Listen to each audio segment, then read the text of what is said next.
illustration that people like to use when making a list is Mount Rushmore. You've got the Mount Rushmore of, NBA players, whether it's Michael Jordan's on your list, Kobe's on your list, LeBron, Kareem, Larry Bird. Like, people have their list of, who's on the Mount Rushmore of whatever. When it comes to movie directors, I can't really pinpoint my four favorite directors, but I can tell you some of my favorites and who I would consider on my list of the Mount Rushmore on that particular subject. Um, Steven Spielberg. He gets a lot of grief for making movies that are a little too convenient at times, but I think those people are crazy. I think that Saving Private Ryan's a masterpiece. Schindler's List. I mean, when he wants to make a phenomenal movie, Munich, he just does it. Jurassic Park. Christopher Nolan is another one of the guys on that list. The Dark Knight trilogy. If you look at Inception, if you look at one of my top 5 all-time favorite movies, Interstellar. Another name that's on that list for me is somebody that's way more recent. That's Denis Villeneuve. And he first came onto my radar with Sicario, which is a movie that I adore.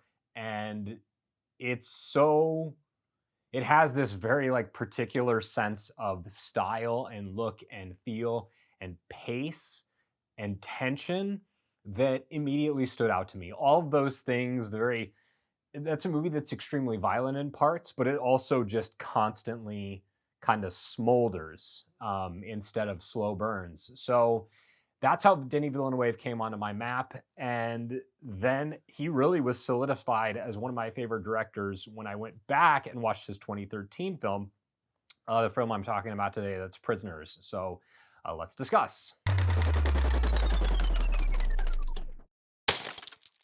Thanks so much for checking out the video. Before we get started, click on that red subscribe button and the notification bell. That way you know whenever I post a new piece of content. So the first time I saw this movie, I was watching it on an iPad on a flight. I think I was flying to New York from Lake Tahoe. I think. I don't exactly remember. But I definitely watched this movie on an iPad on an airplane, which is not the ideal way to watch any movie, let alone a movie with one of the most visually interesting directors that's currently working today. His work with Sicario, which I talked about before, Arrival, and in particular Blade Runner 2049. Really, he has such a distinct sense of place, and he really is one of the best at framing the story and constantly having it's kind of hard to describe. It's almost like he does a slow burn that's not really slow. It's like just this constant sense of like smoldering that's happening in his films. I guess that's like the best illustration I could give you, even though it probably makes more sense in my head. His movies are just constantly like burning, and Prisoners is the movie for me that really put him on the map as really one of the best talents working in Hollywood. I think that he's got a couple movies that I would say are not as good as, Blade Runner 2049 or Prisoners or Sicario. I'm not a huge fan of Enemy. I think that movie, it's just a little too weird for me. It's very independent type feel, despite the fact that it's got some big name actors in it. That movie still has that sense of, it's got that visual style Villeneuve has kind of trademarked as his own. Even though it is very like heavy on like the yellow tones and the oranges. And I'm not a huge fan of that movie, even though he did work with Gyllenhaal on that, who I think is great in Prisoners in particular. And when I saw this movie for the first time, I was really blown away because this is a story this type of story has been told before. We've seen movies about kidnapped kids. I remember when Ransom came out, the Mel Gibson movie in the, was that late 90s? Sometime in the night, maybe it was mid 90s, I don't remember. But movies like this, we've seen movies about people who vanish and people who get kidnapped and disappear, and it's an emotional story, and it's one that Villeneuve is really kind of perfect for, because if you want a movie that's super intense, he's kind of the perfect guy for it. It's got fantastic performances. I think that Hugh Jackman he kind of shoehorned himself into the role of Wolverine. I don't think that was necessarily his fault, but he started to get typecast as, he's like the big, the action hero. And to his due credit, he stretched his wings out. You know, he did The Prestige, which I think kind of blew a lot of people away with how good he was in that. He did this movie, and he's kind of like the complete opposite of a superhero. He's just a regular ass guy who's a dad who has a small business that he struggles to keep up, you know, keep afloat.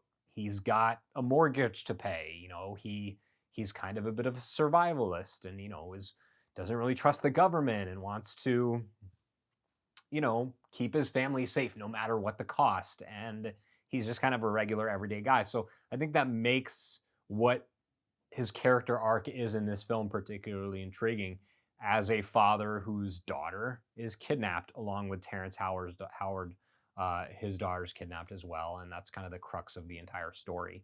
And he really plays that father who will do anything, including walking up to the line and maybe stepping over it. He doesn't really like jump all the way over, but he definitely goes over the line to do whatever he needs to do to get his daughter back. And he really does a commendable job in this particular role. Terrence Howard, a very minor side character, who is a prominent part of the movie. A little bit gets the short shrift just because this is an ensemble piece, and it's inevitable that, you know, some of the pieces will fall by the wayside. And then really Jake Gyllenhaal, I think, is the other star here as the detective who really, really, really wants to do the right thing and solve the case, but struggles with, you know, the demeanor of the man he's trying to help, and maybe has his own sorts of demons that never really get discussed, but they kind of tend to show on in Gyllenhaal's performance, on his face and on his demeanor and how he acts and how he talks to people and how he carries himself. He has like this really interesting blinking twitch that he does throughout the movie, and Villeneuve is just so good at masterfully using these little things to tell a story and give us backstory without actually giving us any backstory. And I think that's one of the things I like about this movie. And Paul Dano gives a fantastic performance as the potential suspect, and to see kind of what he goes through and the will he, you know, the is he, isn't he. And this movie has a really nice twist at the end that I should have seen coming, and yet I didn't. It's when you go back and watch the movie, it's telegraphed, you know, it's hinted at throughout the film. And yeah, I freaking adore this movie. This is one of those movies that when I started reviewing films, I always knew I wanted to talk about. It was like one of my top 5. I have to at some point talk about Prisoners, because I really think if you're looking for one of the best thrillers of the last 20 years, I really would say that. And probably, I think this might be the best thriller, you know, of the 2000, of, you know, post 2000, of this millennium. And I really do mean that. I think this movie is fantastic. And if you haven't seen it and you have the stomach for this type of film, it's not really a gory film. It's got blood in it, but it's not, this isn't like torture porn. This isn't Saw. This isn't Hostel. This is a movie that has a story it wants to tell and uses all the necessary means to tell it without going completely nuts. So Prisoners, if you haven't seen it, came out in 2013 and it is well worth watching. Thanks so much for checking out the video. If you enjoyed it, found it helpful, please consider subscribing. You can also like and share it, since that tells YouTube that it's worth promoting. And hit me up in the comments. Let me know what you think of Prisoners, and I'll see you next Wednesday at 9 a.m.